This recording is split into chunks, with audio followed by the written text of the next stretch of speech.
Saludos amigos y bienvenidos a este episodio número 30. Ya hemos llegado al 30º episodio del podcast Las Cosas Como Son, que usted puede observar en su versión en vídeo en la página de Facebook Profesor Ángel Rosa, en el canal de YouTube también Profesor Ángel Rosa, o en las plataformas de audio podcasting más conocidas como Spotify, Apple Podcast, Google Podcast y también en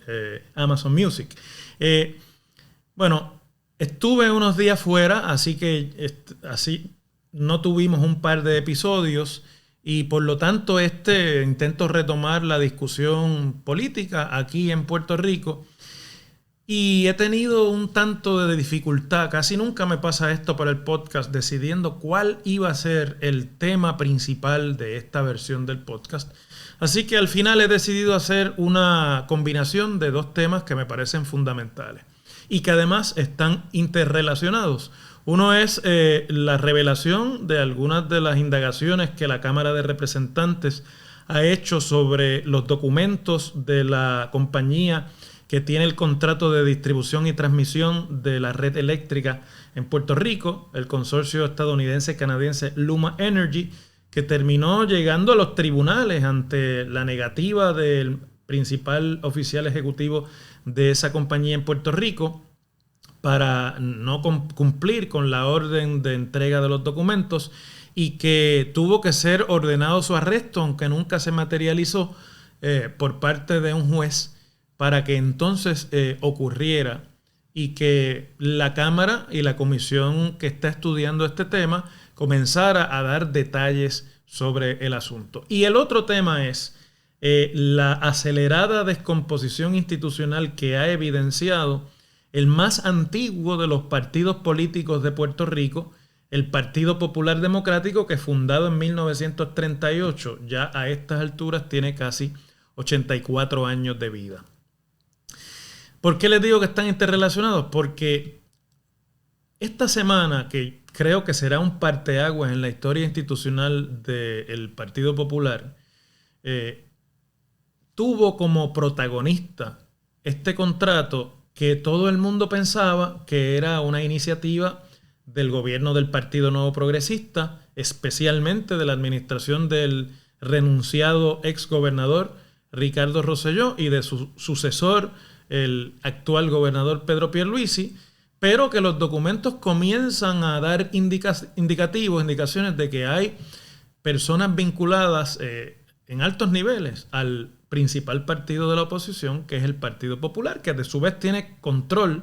de ambas cámaras del Ejecutivo. Así que veamos la semana desde el punto de vista del Partido Popular hasta que lleguemos al tema del Luma. La semana comenzó con la revelación pública, aunque el documento no estaba diseñado ni fue la intención de que se hiciera público,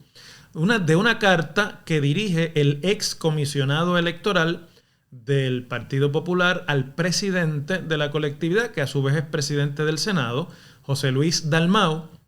en la que hace unas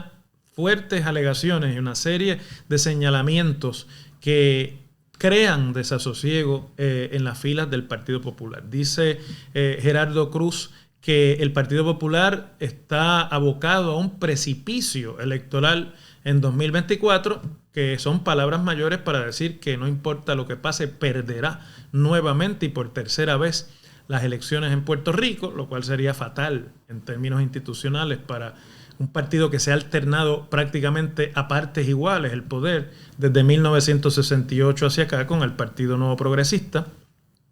Hace además unas serias acusaciones contra la figura del estratega allegado al presidente del partido y a varios presidentes del partido y que al momento funge como uno de los funcionarios principales en la Comisión Estatal de Elecciones por el Partido Popular, Jorge Colbert Toro, en la que Toñito dice que las actuaciones de Colbert le dan asco, entre otras cosas, y además lo acusa de cobrar su sueldo en la comisión sin rendir labor alguna, lo cual, si tuviese alguna raíz en la realidad, pues sería un delito. Pero además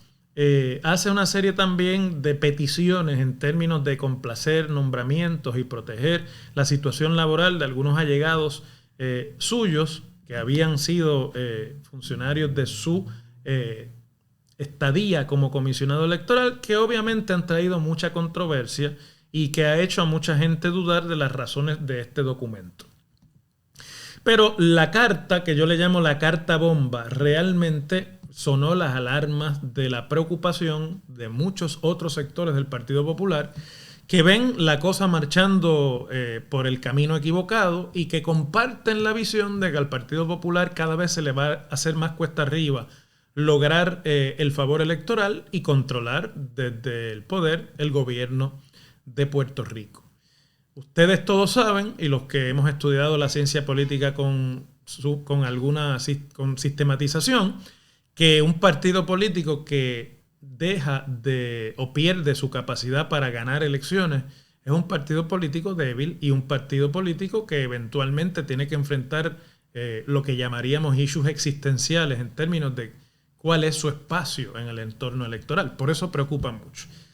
Luego, la semana se desarrolló con otros asuntos, como por ejemplo fue la determinación del panel del fiscal especial independiente de nombrar un fiscal especial para investigar acusaciones de malversación de fondos y de falta en el cumplimiento del deber contra el legendario alcalde del Partido Popular Democrático y del bastión municipal de ese partido más fuerte histórico que han tenido, que es la ciudad de Mayagüez, el alcalde José Guillermo Rodríguez, quien ha venido siendo señalado por una serie de decisiones al interior del municipio, unos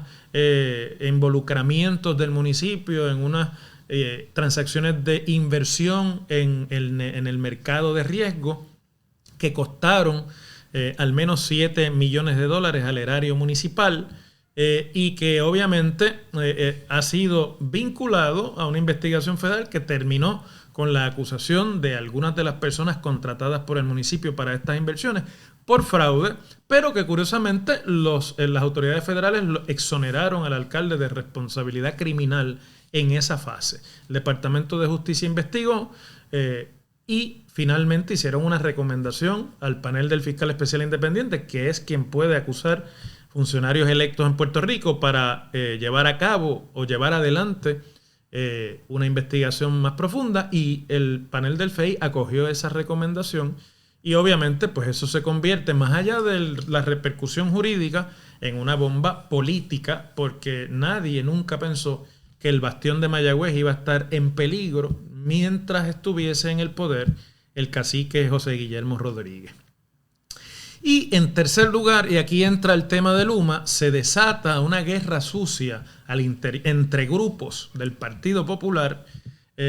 luego de que por filtración se van conociendo la naturaleza de algunos de los documentos entregados por Luma Energy a la Cámara de Representantes y que comienzan a sacar cosas que se pueden señalar y que son divertidas en la opinión pública, como por ejemplo el gasto en comidas extravagantes o en lujo de bebidas alcohólicas de los funcionarios de alto nivel en Luma, por lo cual piden reembolso, pero que tiene un capítulo que va directamente a la médula de la situación interna del Partido Popular. Por semanas se estuvo rumorando que cuando estos documentos se dieran a conocer iba a salir vinculado como uno de los cabilderos de la empresa el ex gobernador popular Alejandro García Padilla. Y lo curioso es que los documentos hasta ahora dados a conocer no vinculan a García Padilla en términos de un contrato directamente con Luma Energy para representar ningún tipo de intereses de la corporación. Pero alrededor de esa discusión se dan unas revelaciones de legisladores del Partido Popular, incluyendo el presidente de la Cámara de Representantes, en el sentido de que el exgobernador estuvo interviniendo directamente con varios legisladores y políticos del partido para facilitar un entendimiento, una comunicación, por así decirlo, pavimentar el camino de la alta gerencia y del presidente de Luma Energy, Wayne Stenby, con los legisladores del Partido Popular, y esto aparentemente ocurriendo a partir del momento en que se conocieron los resultados de las elecciones de 2020.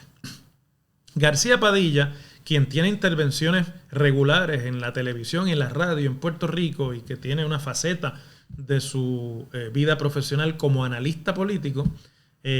primero negó categóricamente que él hubiese rendido servicio alguno para Luma Energy,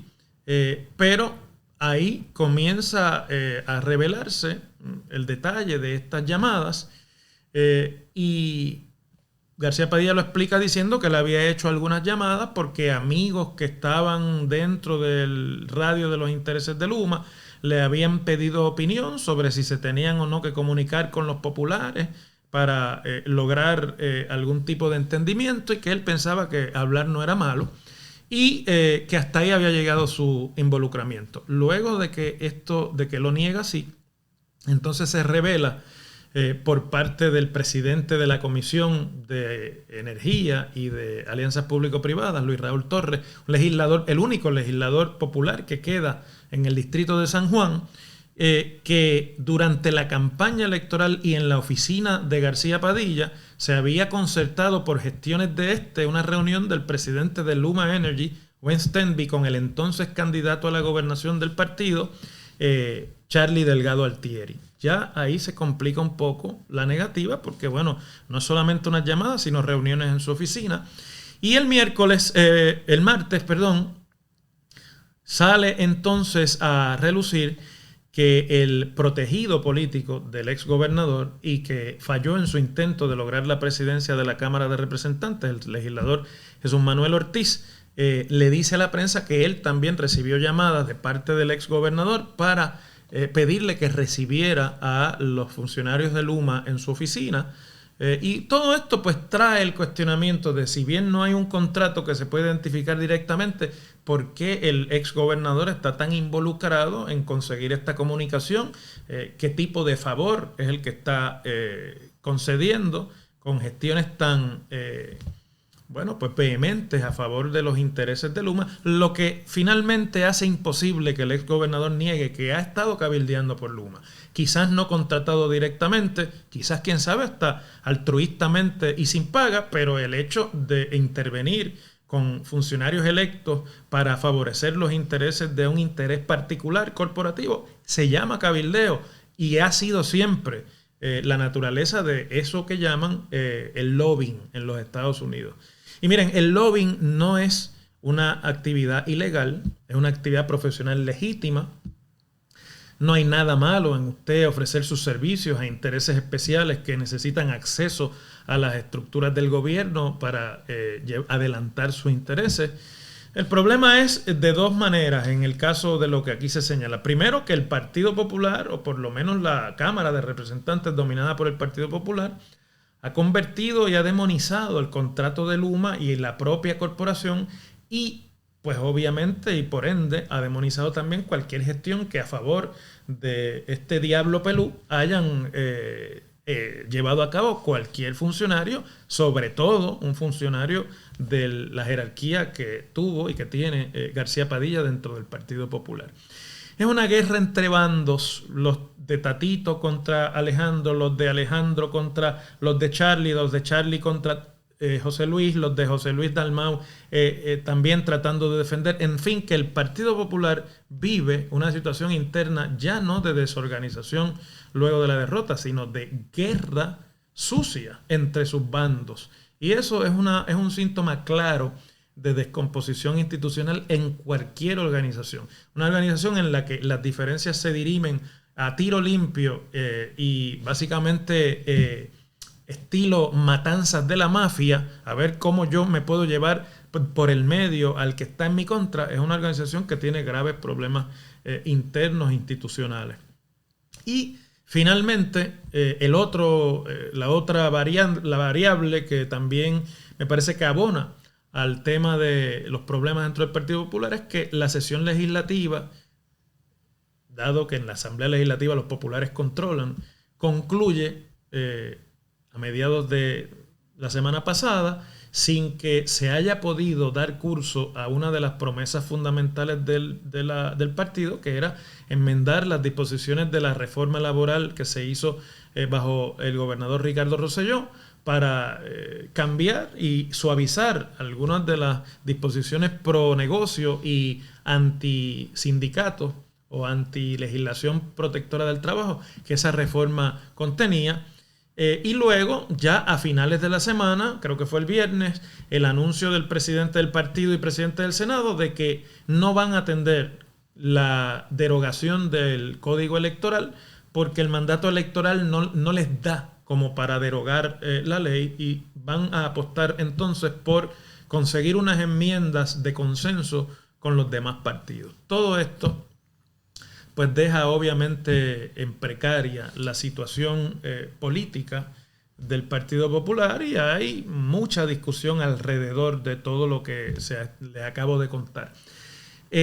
Uno de los funcionarios involucrados en la controversia de esta semana, el comisionado electoral alterno y estratega popular Jorge Colbert, a manera de exclusiva le da una entrevista al periódico El Vocero para contestar los alegatos del ex comisionado electoral Gerardo Cruz, y ahí dice una frase que yo creo que merece reflexión y quizás será la parte final de esta reflexión. Jorge Colbert dice en su entrevista que el Partido Popular es indestructible y que se encamina el Partido Popular a un triunfo rotundo en las elecciones de 2024. Yo creo que, obviamente, pues, desde la perspectiva de alguien que le habla a las huestes internas del partido para parar la sangría y la desolación, se puede entender la expresión. Pero desde el punto de vista analítico y desde el punto de vista de entender el ambiente político contemporáneo en Puerto Rico, pues yo creo que es evidente que no es cierto lo que está diciendo Jorge, y que hay suficiente evidencia, nada más que en esta semana, sobre la disfuncionalidad dentro de esta colectividad política, que si no se corrige, que si no se sustituye por decisiones con aplomo y con decisiones que puedan ser entendidas de una manera lógica por la opinión pública y por el electorado, van a tener un costo político grave en 2024. Eso no hay que ser genio, ni hay que ser experto en física cuántica, ni en otra serie de prestidigitaciones mentales para darse cuenta que es así. Así funciona la lógica política. Y Jorge decía que los que piensan que el Partido Popular va en vías de la disolución es porque no lo conocen. Y yo, con mucho respeto, difiero. Yo conozco bien desde sus entrañas, quizás no he estado activo ni estuve activo políticamente tanto como ha estado Jorge en su vida, pero conozco al Partido Popular muy bien desde antes de estar activo. Y yo creo que el problema es que en el Partido Popular se acabó el espíritu de cuerpo. En el Partido Popular la ausencia de liderato y de derrotero ideológico y gubernamental, no hay estrategia para ninguno de los dos ámbitos del partido, ha terminado convirtiendo la competencia interna en un todos contra todos, sálvese el que pueda, yo me llevo de por medio al que me tenga que llevar después que yo sobreviva. Lo que sucede en una colectividad política cuando esta lógica se adueña de las acciones es que nadie sobrevive, no sobrevive ni siquiera la institución. Y termino recordándole a los que me hacen siempre el favor de escucharme y verme que en la historia política de Puerto Rico, en la mitología política de Puerto Rico, porque a mí no me consta, pero es una de las anécdotas más repetidas en la historia política contemporánea de Puerto Rico, se le adscribe al fundador del Partido Popular y primer gobernador electo y fundador del estatus político actual, Luis Muñoz Marín. Una frase lapidaria cuando ocurrió el primer cisma de la colectividad cerca del final de la década de 1960, de que al Partido Popular solamente puede destruirlo el propio Partido Popular, queriendo decir Muñoz Marín que no había adversario político suficientemente poderoso como para destruir la colectividad, excepto si sus propios miembros, sus propias huestes se sumergían en un estado tal de desarraigo y de falta de visión que comenzaban una guerra fratricida que yo llamo en este caso una guerra sucia. Y la verdad que observando los hechos que les he resumido para esta semana, el liderato actual del Partido Popular, o de la pava, como le dicen muchos comúnmente en Puerto Rico, se esfuerzan hora a hora, minuto a minuto, día a día, semana a semana, por probar como cierta la premonición del bate, que era como le decían a Luis Muñoz Marín. Muchas gracias como siempre por la atención a este podcast. Les espero nuevamente la semana que viene con más análisis. Hasta entonces, gracias.